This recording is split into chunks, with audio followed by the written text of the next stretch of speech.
بسم الله الرحمن الرحيم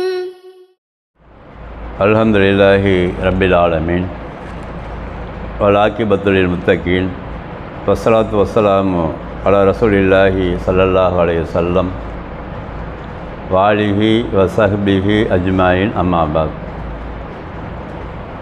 கண்ணியமிக்க எல்லாம் அல்ல அல்லாஹ் சுப்ஹானஹு வ தஆலாவின் நல்லடியார்களே, சகோதரர்களே, அல்லாஹுடைய கிருபையால் நம்முடைய அக்ஸா மஸ்ஜிதில் ஒவ்வொரு வாரம் ஞாயிற்றுக்கிழமை மகரிப் தொழுகைக்கு பிறகு உலக மக்கள் அனைவருக்கும் நேர்வழிகாட்டியாக அல்லாஹ் இறக்கி அருளியிருக்கிற இந்த அல் குர்ஆனை அரபியில் ஓதி அதனுடைய அர்த்தத்தை தமிழில் படித்து அதன் மூலமாக கிடைக்கிற படிப்பினையை நம்முடைய வாழ்நாளில் கொண்டு வர வேண்டும் என்பதற்காக நாம் முயற்சி செய்து வருகிறோம். இந்த முயற்சியில் அல்லாஹ் யாருக்கு நாடியிருக்கிறானோ அவர்கள் உள்ளத்தில் இஸ்லாம் பற்றிய தெளிவான கருத்துகளையும் உலக வாழ்க்கை பற்றிய உண்மையையும் இந்த உலக வாழ்க்கைக்கு பிறகு வாழப்போகிற காலமாக வாழப்போகிற மறுமையை பற்றிய எண்ணத்தையும் அல்லாஹ் நாடினால் உள்ளத்தின் அடித்தளத்திலே போடலாம். அந்த ஆசையை நாம் எல்லாம் அனைவரும் வைத்து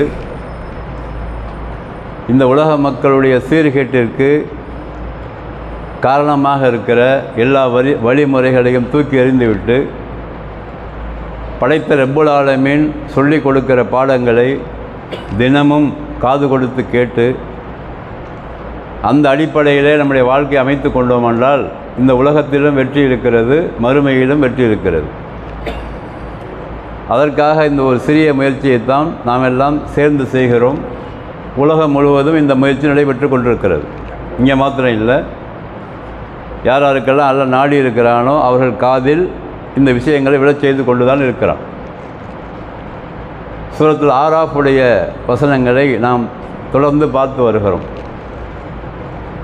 இன்றைய தினம் பார்க்க இருக்கிற வசனம் 4வது, 5வது, 6வது வசனங்கள். இந்த வசனங்களில் ரசூலுல்லாஹி ஸல்லல்லாஹு அலைஹி வஸல்லம் அவர்களுக்கு ஏற்கனவே நடந்த சம்பவங்களை சொல்லி காட்டுகிறான். ஏன்னா ரசூல் ஸல்லல்லாஹு அலைஹி வஸல்லம் அவர்கள் பிறந்து 1500 ஆண்டுகள் ஆகிறது, அவ்வளோதானே. ஆதம் அலைஹிஸ்ஸலாம் அவர்கள் முதல் ரசூல் ஸல்லல்லாஹு அலைஹி வஸல்லம் அவர்கள் இந்த உலகத்திற்கு வருகின்ற வரை நடந்த சம்பவங்கள் எதுவுமே ரசூலுல்லாஹ்வுக்கு தெரியாது. யார் எங்கே அனுப்பப்பட்டார்கள், எந்த தூதர் எந்த நாட்டுக்கு அனுப்பப்பட்டார்கள், அவர்கள் வரலாறு என்ன, இதெல்லாம் ரசூலுல்லாஹ்வுக்கு தெரியாது இல்லையா. அப்போ அதை ரசூல் ஸல்லல்லாஹு அலைஹி வஸல்லம் அவர்களுக்கு அல்லாஹ் தெளிவுபடுத்துகிறான். அந்த வரிசையில் தான் இந்த ஆயத்தையும் அல்லாஹ் சொல்லி காட்டுகிறான். எப்படி சொல்லுகிறான்? அவுது பில்லாஹி மினஷ் ஷைத்தானிர் ரஜீம் வ கம்மின் கரியத்தின் அஹ்லக்னாஹா. இந்த உலகத்தில் இருந்த எத்தனையோ ஊர்களை நாம் அழித்திருக்கிறோம், ஒன்றும் இல்லாமல் ஆக்கியிருக்கிறோம். எப்படி, என்ன காரணம்? ஃபஜாஹா பாசுனா, நம்முடைய வேதனை அவர்களிடத்தில் வந்தது. வேதனை என்னது? ஏதோ ஒரு அதாப், ஒரு கஷ்டம் அல்லாஹ் அந்த கிராமத்தார்களுக்கு, அந்த ஊரார்களுக்கு அல்லாஹ் கொடுத்துருக்கிறான் போல இருக்குது. எப்போ அது? பயாத்தன் அவுகும் காயுமூன், அவர்கள் இரவிலே உறங்கிக் கொண்டிருந்தார்கள் அல்லது பகலில் கொஞ்சம் நேரம் தூங்கிட்டு இருந்தாங்க. அந்த சம்பவத்தை எல்லாம் சொல்லும்போது டைம் வேறு சொல்லிக் கொடுக்குறான் அல்லா ரசூல் ஸல்லல்லாஹு அலைஹி வஸல்லம் அவர்களுக்கு. சும்மா நைட்டில் சும்மா தூங்கிட்டு இருந்தாங்க, பகலில் கொஞ்சம் நேரம் அப்படி தூங்கிட்டு இருந்தாங்க. அந்த நேரம் பார்த்து என்னுடைய வேதனை வந்தது. அந்த வேதனையை அவர்கள் எதிர்பார்க்கலை. சாதாரணமாக ரிலாக்ஸாக தூங்கிட்டு இருக்கிறோம் எல்லோரும். அந்த நேரம் பார்த்து என் வேதனை வந்தது, மொத்தமாக அழித்து விட்டோம், எத்தனையோ ஊர்களை இது மாதிரி தான் அழித்து இருக்கிறோம், அதெல்லாம் உனக்கு தெரியாது, அதெல்லாம் போய் சொல்லுன்னு சொல்கிறான்ல ரசூல் ஸல்லல்லாஹு அலைஹி வஸல்லம் பார்த்து. நீ சொல்லு, நீ ஆட்டம் போடுறதுக்கெல்லாம் செட் ஆகாது இந்த உலகம், நீ அழிச்சாட்டியம் பண்ணுறதுக்கெல்லாம் செட் ஆகாது, நீ வரம்பு மீறி வாழ்றதுக்கெல்லாம் இந்த உலகம் செட் ஆகாது. இந்த உலகத்தை பொறுத்த வரைக்கும் என்னமோ நீ நினைக்கிறதெல்லாம் நடந்து நினச்சிட்டு இருக்கிற. அது எப்படி இருந்தாங்க அப்போது ரசூலுல்லாஹ் காலத்தில் இருந்தாங்க, ரசூலுல்லாஹ்வுக்கு முன்னாடி இருந்தாங்க. அதனால் யாரெல்லாம் பெருமை பிடித்து அகந்தையில் வாழ்ந்து கொண்டிருக்கிறார்களோ, அல்லாஹ்வுடைய சட்டத்திட்டங்களை மீறி வாழ்கிறார்களோ, அவர்களுக்கெல்லாம் அல்லாஹ் எச்சரிக்கையாக, நீ இப்படி ஆடாத கிடந்து உனக்கு முன்னாடி எத்தனையோ சமுதாயம் வந்திருக்கிறது, எத்தனையோ ஊர்கள் வந்திருக்கிறது. அவங்களாம் சும்மா தூங்கிட்டு இருந்தாங்க, பகலில் கொஞ்ச நேரம் நைட்டில் தூங்கிட்டு இருந்தாங்க. அந்த நேரம் பார்த்து என்னுடைய வேதனை வந்தது. மொத்தமாக அழித்து இருக்கிறோம். ஃபமா கான தாவாகும் இதா ஜாகும் பாசுனா. என்னுடைய வேதனை அவர்கிட்ட வந்தபோது அவங்க என்ன சொன்னாங்கன்னு சொன்னாக்கா, இல்லா அன் காலு இன்னா குன்னா வாலிமன். அந்த வேதனை வந்த பிறகு விளங்குறான் எல்லாரும். வேதனை வருவதற்கு முன்பாக அல்லாஹ் எச்சரித்தான், அதெல்லாம் காதில் வாங்கலை, காது கொடுத்து கேட்கல, அந்த அடிப்படையில் வாழ்க்கை அமைச்சு கொள்ளலை.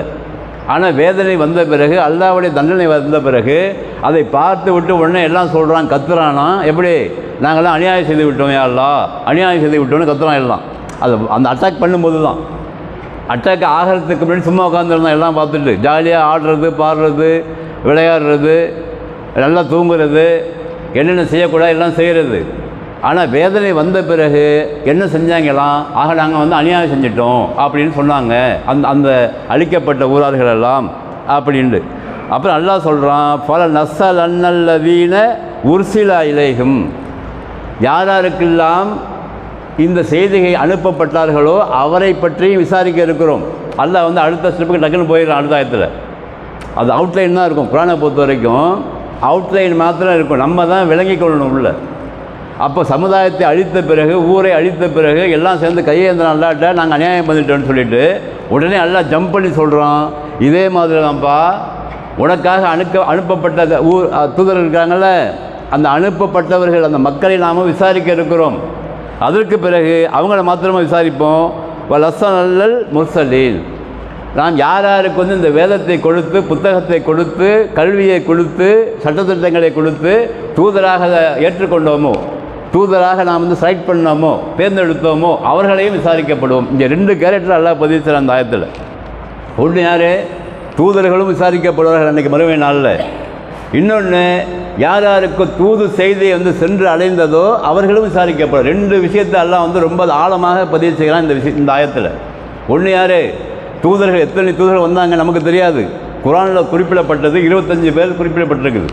குரானில் மொத்தமாக அந்தந்த ஊர்களுக்கு அனுப்பப்பட்ட நபிமார்களை பொறுத்த வரைக்கும் 25 பேர்களுடைய பெயர்கள் குறிப்பிடப்பட்டிருக்குது. ஆனால் குறிப்பிடப்படாத பல தூதர்கள் அனுப்பப்பட்டார்கள் அல்லாஹ் வேறு ஆயத்தில் பதிவு செய்கிறான். எல்லா மொழிகளுக்கும் எல்லா இடங்களுக்கும் அல்லாஹ் தூதர்களை அனுப்பியிருக்கிறான். செய்தி என்ன?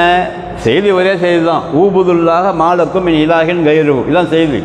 வணக்கத்திற்கு தகுதியானவன் அவனை தவிர வேறு யாரும் இல்லை, அவனைத்தான் வணங்க வேண்டும், அவனுக்கு இணை வைக்கக்கூடாது, அவன் சொன்னபடி தான் இந்த உலகத்தில் வாழ வேண்டும், அவன் தான் சட்டத்திட்டங்களை ஏற்படுத்தியிருக்கிறான், உனக்கு ஈஸியாக இருக்குது, நீயே கஷ்டத்தை ஏற்படுத்தி கொள்ளாத. அதனால் முதலாவதாக நீ விளங்க வேண்டியது உன்னை படைத்தவனை விளங்க வேண்டும், அதற்கு பிறகு எதற்காக படைக்கப்பட்டோம் என்பதை விளங்க வேண்டும். அந்த அடிப்படையில் உன்னுடைய வாழ்க்கையை அமைத்துக் கொள்ள வேண்டும். நீ செய்கிற தொழிலாக இருக்கட்டும், எதுவாக இருக்கட்டும். இதான் செய்தி. இந்த செய்தியைத்தான் தூதர்களுக்கு அல்லாஹ் கொடுத்து எல்லா இடங்களுக்கும் எல்லா மொழிகளுக்கும் அனுப்பினான். அப்போ இந்த கேட்கப்படுகிற கேள்வி யாராருக்கு என்று சொன்னால், யாராருக்கெல்லாம் இந்த செய்தி போய் சேர்ந்ததோ அவர்களும் விசாரிக்கப்படுவார்கள். யாரெல்லாம் இந்த செய்தியை சொன்னார்களோ அவர்களும் விசாரிக்கப்படுவார்கள். யார் சொன்னது? யார்? அல்லாஹ்விடம் செய்தியை பெற்ற தூதர்கள். தூதர்கள் ஏன் விசாரிக்கப்படுகிறார்கள் என்று சொன்னால், அங்கே முன்னாடி நிப்பாடி வச்சு விசாரிப்பான். எப்பா நீ போய் சொன்னியாங்க கலைநூலில் போய் சொன்னியா கேட்பான். உண்மையிலே கேட்பான். கலைநூலில் அல்லாஹ் சில பேர்கள் கல்வி ஞானத்தை கொடுத்துருப்பான். அவர்களுக்கு அந்த விஷயம் விளங்கும், அவங்க மைண்டில் வந்திருக்கும். அவங்க பாட்டு பேசாமல் இருந்திருக்க மாட்டாங்க. மக்கள் அழைத்து பேசுவாங்க, ஜும்மாவில் பேசுவாங்க, இது போன்ற கிளாஸுகளில் பேசுவாங்க, எப்பெல்லாம் தேவைப்படுதோ பேசுவாங்க. அதற்காக வேண்டிய ஆட்களை எல்லாம் ஏற்படுத்தியிருக்கான். தூதர்கள் ஒரு கட்டம், அது தூதர்கள் முடிந்து விட்டது. ரசூலுல்லாஹ்வுக்கு பிறகு தூதர்கள் வரமாட்டாங்க. ஆனால் ரசூலுல்லாஹ்வுக்கு எந்த செய்தியை அல்லாஹ் எத்தி வைத்தானோ அந்த செய்தியை சொல்வதற்காகவும் அல்லாஹ் மறுமை வரை ஆட்களை ஏற்பாடு பண்ணிக்கொண்டே இருப்பான், எல்லா மொழிகளுக்கும் எல்லா இடங்களுக்கும். இது 2 வகையான பேர்கள் இங்கே குறிப்பிடப்படுகிறது. ஒன்று தூதர்கள், இன்னொன்று தூது செய்தியை பொறுப்பேற்று கொண்டு சொல்லுகின்ற நபர்கள். 2மே குறிக்கும். அப்போ அவர்களும் விசாரிக்கப்படுவார்கள். உங்களுக்கு இந்த ஞானம் கொடுத்தேனே, தூதர்கள் விசாரிக்கப்படுவார்கள். அதல்லாத தூதருடைய செய்தி யாராருக்கெல்லாம் புரிந்ததோ, நல்லா புரிஞ்சுக்க நான் சொல்கிறது. சில பேருக்கு அந்த விஷயமே புரியாமல் இருக்கும். சில பேர்களுக்கு தான் ஆழமாக உள்ளத்தின் அடித்தளத்திலே அல்லாஹ் சொன்ன விஷயங்கள் புரியும். புரிந்தவர்கள் புரியாதவர்களுக்கு சொல்ல வேண்டும். அதுவும் உள்ளே இருக்குது அந்த ஆயத்துக்குள்ளே. நீ மட்டும் பேசாமல் வாய் மூட்டி இருக்கக்கூடாது அப்படின்னா அர்த்தம். உனக்கு ஒரு விஷயத்தை புரிய வைத்திருக்கிறேன் என்று சொன்னால் புரியாதவர்களுக்கு சொல்கிறது யார்? நீ பாட்டுக்க புரிஞ்ச செய்தியை எனக்கு மட்டும் வச்சுக்கிறேன்னு சொல்ல முடியாது. ஏன்னா அந்த விஷயத்தை புரிந்து கொள்கிற அளவுக்கு உனக்கு மைண்ட் எல்லாம் கொடுத்துருக்குறான். அப்போ அதனால் செய்தி அனுப்பப்பட்டவர்களான மக்கள் விசாரிக்கப்படுவார்கள். அப்படியே விட்டால் பிரச்சனை இல்லை. ஆனால் அல்லாஹ் அங்கே ஒரு புள்ளி வைக்கிறான். செய்தியை சொன்னவர்களும் விசாரிக்கப்படுவார்கள், சாட்சி வைத்திருவாங்க. அதுக்கு தான் பல இடங்கள் அல்லாஹ் பதிவு செய்கிறான்.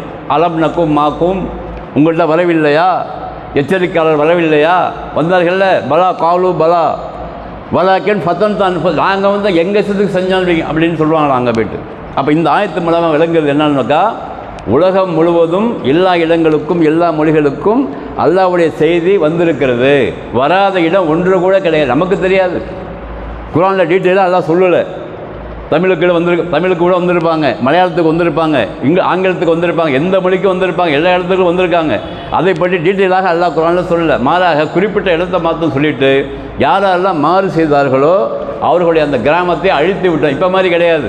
இப்போ ஏன் கிடையாதுனாக்கா, ரசூலுல்லாஹி ஸல்லல்லாஹு அலைஹி வஸல்லம் நம்ம சமுதாயத்துக்காக துவா செஞ்சுட்டு போயிருக்கிறாங்க. யா அல்லாஹ், என் சமுதாயத்துக்கு பின்னாடி வரவங்க எப்படி மன்னிப்பு வாங்கிடுவாங்க, அவங்க வந்து பாவ மன்னிப்பு தேடிடுவாங்க, ஏற்கனவே அழித்த மாதிரி அழித்து விடாத என்று சொல்லி ரசூலுல்லாஹ் கையேந்தி போனதுனால அல்லாஹ் நம்மளை விட்டு வச்சிருக்கிறோம். இல்லை, அந்த விட்டு வச்சிருக்காங்கிற அந்த ஒரு தைரியத்தில் நம்ம அலைய முடியாது. அப்போ ஏன் இப்போ அல்லாஹ் அழித்தான்னு சொன்னாக்கா, அழித்து காட்டியிருக்கா, இதாண்ட நடக்கும் உனக்கு, கண் முன்னாடி காட்டினா அப்படலாம், உடனே நடக்கும் அப்படலாம். அதுதான் அல்லாஹ் இங்கே 3 ஆயத்தில் பதிவு செய்கிறான். ஏற்கனவே பல ஊர்கள் அழிச்சிருக்கிறோம். அவர்கள் வந்து அழிக்கும் போதெல்லாம் தூங்கிட்டு இருந்தாங்க, சும்மா விளையாண்டுக்கிட்டு இருந்தாங்க. அப்போ பிடிச்சி அழிச்சு போட்டோம். வரும்போது எல்லாம் அநியாயம் மட்டும் சொல்லிகிட்டு இருக்கிறாங்க. ஆனால் இந்த செய்தியை சொல்ல வந்த அந்த தூதர்களை விசாரிப்போம், அதுக்கு பிறகு இந்த செய்தியை கேட்ட உங்களையும் விசாரிப்போம் அப்படின்னு சொல்லிவிட்டு அல்லாஹ் நம்மளை ஜாக்கிரதையாக இருக்க சொல்கிறோம். ஜாக்கிரதை என்ன, ரொம்பலாம் அழட்டிக்க வேண்டிய இல்லைங்க, ரொம்பலாம் பெரியலாம் சொல்ல வேண்டிய, நம்மளோட சாதாரணமாக அல்லாஹ் சொன்ன இபாதத்துகள், அல்லாஹ் சொன்ன தொழுகைகள் சாதாரணமாக வாழ்ந்து கொண்டு சாதாரணமாக இந்த உலகத்தை விட்டு நம்ம சென்று விட வேண்டும் என்ற ஒரு நல்ல ஆசையில் தான் இந்த உலகத்தில் வாழும். மிகப்பெரிய ஆசையாக இருப்பது என்னது, இந்த உலகத்தை சரியான முறையில் கடக்க வேண்டும். அந்த வழிமுறை எது, அல்லாஹ் சொன்ன வழிமுறை தான். அது அல்லாத வழிமுறைகள் உலகத்தில் பெரும்பாலான மனிதர்களை சூழ்ந்து கொண்டிருக்கிறது. அல்லாஹ் சொல்லாத வழிமுறைகளை பெரும்பாலான மனிதர்கள் இருக்கிறார்கள். அந்த வழிமுறை நமக்கு கிடையாது. அதன் மீது நாம் ஆசைப்பட்டு வாழ்ந்தோம் என்று சொன்னால் அந்த வழியிலே அல்லாஹ் அனுப்பிவிட்டு தொகுயானிகம் யாமகுன்னு பதிவு செய்கிறான். அல்லாஹ் நீ எதை ஆசைப்படுகிறியோ அந்த ஆசைப்படுகிற விஷயத்திலே உன்னை மூழ்கடித்து விட்டு அதிலேருந்து வெளியே வராத மாதிரி அல்லாஹ் செஞ்சிருவான். அது ஒரு அதாபு. அது சில பேர் நினச்சிட்டு இருப்பான், நம்ம ஜாலியாக தானே இருக்கிறோம், நம்ம தொழுவில் 5 வேலை மார்க் அடிப்படையில் நம்ம வந்து சம்பாதிக்கல, சூப்பராக தானே இருக்கும்னு நினச்சிட்டு இருப்பான். சூப்பராக இருக்கிறதே வந்து என்ன, இவன் நினைக்கிற சூப்பர், அது அவன் சூப்பராக கிடையாது. ஏன்னா அவன் பிடிக்கப்பட இருக்கிறான். அல்லாஹ் சொல்கிறான், அவனுக்கு டைம் கொடுத்துருக்கேன், இந்த செய்திகள் உனக்கு வந்திருக்குது, இந்த செய்தியை விளங்கி பார்த்து நீ திருந்தி வாழ்ந்து கொள்ளணும். ஆனால் நீ வாழ்கிற வாழ்க்கை முறையை போய்ட்டு சூப்பராக இருக்குன்னு நினச்சிட்டு நீ இந்த பெருமையை நடந்துட முடியாது. ஏன், எப்போ வேணுமானாலும் பிடித்து இழுப்பேன். உன் கண்ணால் சில பேரை காமிப்பான், சில பேரை காமிக்க மாட்டான்லாம். ஏன், காமிச்சா கூட இந்த உலகத்தில் மாட்டிட்டு போயிடலாம். ஆனால் காமிக்கவில்லை என்று சொன்னால் அவன் ஏதோ மொத்தமாக இழுக்க போகிறான் பிறகுன்னு அர்த்தம். அதனால் யாராக இருந்தாலும் இந்த உலகத்தில் தன்னைத்தானே நல்லா இருக்கும்னு நினச்சிடக்கூடாது. நல்லா இருக்கிறோம் என்பதற்கான அர்த்தம் என்னவென்று சொன்னால் அல்லாஹ்வுடைய சட்டத்திட்டங்களை பின்பற்றி நல்லா இருக்கிறோன்னு தான் ஓகே, அல்ஹம்துலில்லாஹ். அது அல்லாத கிராஸ் முறையில் ஏதோ ஒரு வகையில் ஏதோ ஒரு விஷயத்தில் அந்த வாழ்ந்து கொண்டு தவறான முறையில் பொருள் ஈட்டி தவறாக வாழ்ந்து கொண்டு சூப்பராக இருக்க எவன் சொன்னாலும் அவன் சூப்பராக இல்லை, அல்லாஹ் அவனை விட்டு பிடிக்கிறான் என்பதை விளங்கிக் கொள்ள வேண்டும். குர்ஆன் வசனங்களை வந்து இது மாதிரி ஓதி இது மாதிரி படித்து விளங்கி ஒவ்வொரு நாளும் நம்முடைய வாழ்க்கை கழித்தோம் என்று சொன்னால் உள்ளத்தில் அடித்த பய உணர்ச்சி அல்லாஹ் ஏற்படுத்துவான். அந்த பய உணர்ச்சி நமக்கு உள்ளத்தில் வந்துருச்சுனாக்கா நம்முடைய கால்கள் நேரான வழியை நோக்கி வரும். அதற்காக வேண்டி நாம் அனைவரும் துஆ செய்ய வேண்டும். வல்ல ரஹ்மான் அந்த அருளை அந்த ஒரு பாக்கியத்தை நம் அனைவருக்கும் தந்து அருள் புரிய வேண்டும். இன்னும் நம் சந்ததிகள் அந்த அடிப்படையில் வளர்ப்பதற்கு நாம் அல்லாஹ்ட்ட உதவி கேட்கணும். இன்னும் சரியான முறையில் வாழ்ந்து மார்க்கத்தை சரியாக புரிந்து கொண்டு குர்ஆனையும் ஹதீஸையும் விலகிக் கொண்டு வாழக்கூடிய ஒரு சூழ்நிலையை வல்ல ரஹ்மான் நம் அனைவருக்கும் ஏற்படுத்த வேண்டும். நம்மை சுற்றி இருக்கிற மக்களுக்கும் இதை நாம் சொல்லிக் கொண்டிருக்க வேண்டும் என்ற ஒரு கோரிக்கையையும் எனக்கு உங்களுக்கு வைத்துக் கொள்கிறேன். வாஹிரு தஅவானா அல்ஹம்துலில்லாஹி ரப்பில் ஆலமீன். அஸ்ஸலாமு அலைக்கும் வரஹ்மத்துல்லாஹி வபரகாத்துஹு.